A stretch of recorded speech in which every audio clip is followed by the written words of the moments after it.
नमस्कार दोस्तों, IAS point में आपका स्वागत है। मैं हूं उत्कर्ष सिंह। आज हम बात करने वाले हैं ईज 2.0 सूचकांक पर। सबसे पहले बात करते हैं कि चर्चा में क्यों है। हाल ही में केंद्रीय वित्त मंत्री निर्मला सीतारमण द्वारा ईज 2.0 बैंकिंग सुधार सूचकांक बैंकिंग रिफॉर्म्स इंडेक्स में अच्छा प्रदर्शन करने वाले सार्वजनिक क्षेत्र के बैंकों पब्लिक सेक्टर बैंक्स को सम्मानित किया गया। अब चर्चा करते हैं इसके प्रमुख बिंदुओं की। ईज 2.0 सूचकांक में सर्वश्रेष्ठ प्रदर्शन करने वाले बैंकों में पहले 3 स्थानों पर क्रमशः बैंक ऑफ बड़ौदा, भारतीय स्टेट बैंक और ओरिएंटल बैंक ऑफ कॉमर्स को सम्मानित किया गया। ओरिएंटल बैंक ऑफ कॉमर्स अब पंजाब नेशनल बैंक का एक अंग है।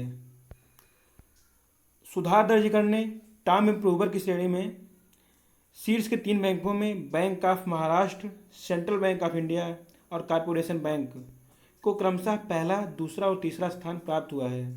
कॉरपोरेशन बैंक अब यूनियन बैंक ऑफ इंडिया का एक हिस्सा है। मार्च 2019 और मार्च 2020 के बीच सार्वजनिक क्षेत्र के बैंकों के प्रदर्शन में 37% की वृद्धि देखी गई है और साथ ही इसी दौरान PS20 का औसत ईज सूचकांक स्कोर 49.2 से बढ़कर 67.4 अंक हो गया है। संपूर्ण 100 अंक का होता है। इस दौरान इस सुधार एजेंडे के 6 विषयों में बैंकों द्वारा उल्लेखनीय प्रगति देखने को मिली है, जिसमें सबसे अधिक सुधार जिम्मेदार बैंकिंग, प्रशासन एवं HR, MSME के लिए उद्यमी मित्र के रूप में और ऋण वितरण जैसे विषयों में देखने को मिला है। इस अवसर पर केंद्रीय वित्त मंत्री ने इस सुधारों के तहत सार्वजनिक क्षेत्र के बैंकों द्वारा शुरू की गई डोर स्टेप बैंकिंग सुविधा का उद्घाटन किया। ईज बैंकिंग सुधार सूचकांक ईज बैंकिंग रिफॉर्म्स इंडेक्स क्या है?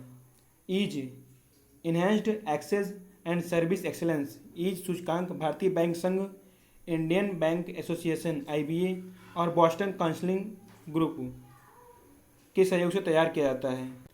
ईज सुधारों का उद्देश्य सार्वजनिक क्षेत्र के बैंकों में संस्थागत रूप से स्पष्ट एवं स्मार्ट बैंकिंग प्रणाली को लागू करना है। ईज बैंकिंग सुधार सूचकांक की शुरुआत वर्ष 2018 में शुरू हुई।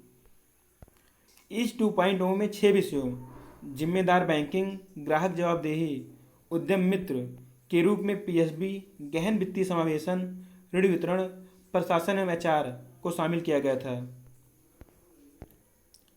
मार्च 2018 से 2020 के बीच प्रमुख सुधार और उपलब्धियां: लगभग 4 करोड़ सक्रिय मोबाइल और इंटरनेट बैंकिंग उपभोक्ताओं के साथ मोबाइल तथा इंटरनेट बैंकिंग के माध्यम से वित्तीय लेन देन में 140% की वृद्धि हुई है। डिजिटल माध्यमों से वित्तीय लेन देन में लगभग 50% की वृद्धि हुई है। वर्तमान में देश के विभिन्न हिस्सों में सक्रिय बैंक कॉल सेंटर्स में तेलुगु, मराठी, कन्नड़, तमिल, मलयालम, गुजराती, बंगाली जैसे 13 क्षेत्रीय भाषाओं में उपभोक्ताओं की समस्याओं का समाधान हो रहा है। आपका शिकायत निवारण औसत समय लगभग 9 दिनों से घटकर 5 दिन कर दिया गया है। पहले आपकी शिकायत का निवारण 9 दिनों में होता था, अब कम से कम 5 दिनों में ही आपकी शिकायत का निवारण करने में प्रयास किया जाएगा। समर्पित विपणन बल और बाहरी साझेदारी के माध्यम से ग्राहक संपर्क में महत्वपूर्ण सुधार हुआ है। समर्पित विपणन कर्मचारियों की संख्या 8,920 से बढ़कर 18,053 हो गई है। PSB द्वारा लगभग 23 करोड़ मूल बचत खाता ग्राहकों को रुपे क्रेडिट कार्ड जारी किया गया है। PSB द्वारा खाता खोलना, नकद जमा, नकद निकासी, धन हस्तांतरण जैसे 23 शाखा समतुल्य सेवाएं बैंक मित्रों के माध्यम से आसानी से उपलब्ध कराई गई हैं। अब बात करते हैं ऋण वितरण संबंधी सुधार पर। समर्पित सेल्स फोर्स और मार्केटिंग समझौतों के माध्यम से खुदरा और MSME ऋण वितरण में लगभग 5 गुना वृद्धि 1.5 लाख से बढ़कर 8.3 लाख ऋण हो गई है। खुदरा ऋण प्राप्त करने के लिए लगने वाले औसत समय में 67% कम की गई है। औसत 30 दिनों से घटाकर लगभग 10 दिन हो गया है। पहले आपको ऋण 30 दिनों में मिलता था, अब वह घटकर लगभग 10 दिन हो गया है।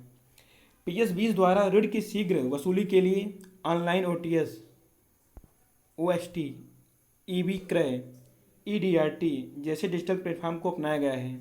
वर्तमान में 88% वन टाइम सेटलमेंट की निगरानी समर्पित IT सिस्टम के द्वारा की जाती है। PSBs द्वारा MSME और खुदरा क्षेत्र में डिजिटल ऋण उपलब्ध कराने के लिए PSB लोन्स इन 59minutes.com और व्यापार प्राप्य भट्टाकरण प्रणाली ट्रेड्स जैसे नए माध्यमों को अपनाया गया है।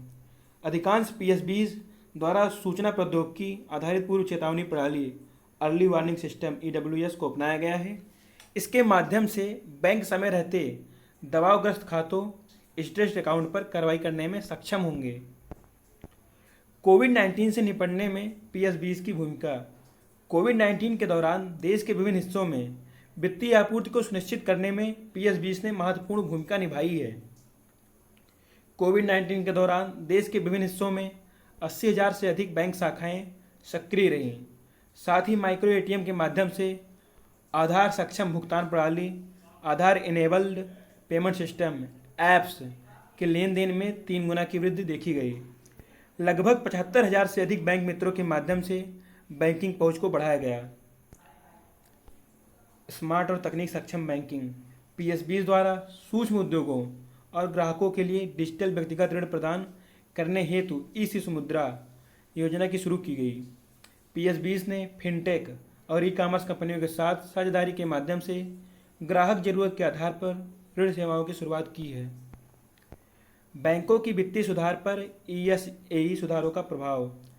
EASE सुधारों के लागू होने के बाद से सार्वजनिक क्षेत्र के बैंकों की सकल गैर निष्पादित संपत्तियों की दर में गिरावट देखने को मिली है।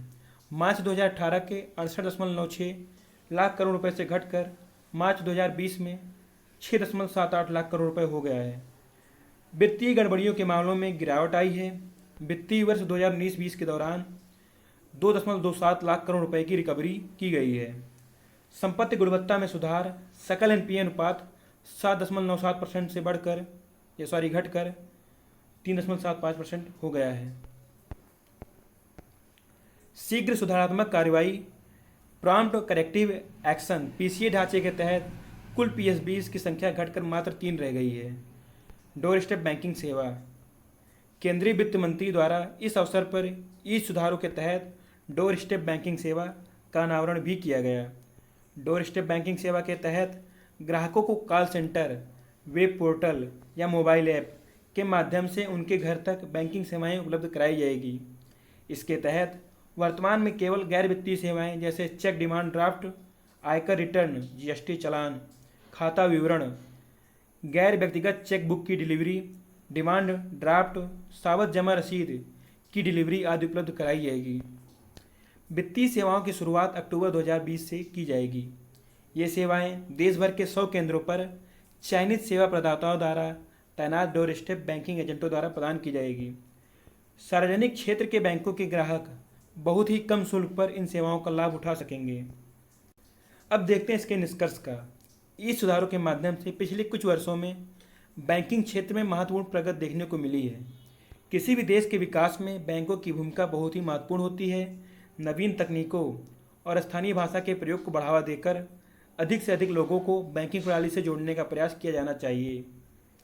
अगर वीडियो से कुछ भी जानकारी मिले तो वीडियो को लाइक कीजिए, दोस्तों में शेयर कीजिए और चैनल को सब्सक्राइब कीजिए। धन्यवाद।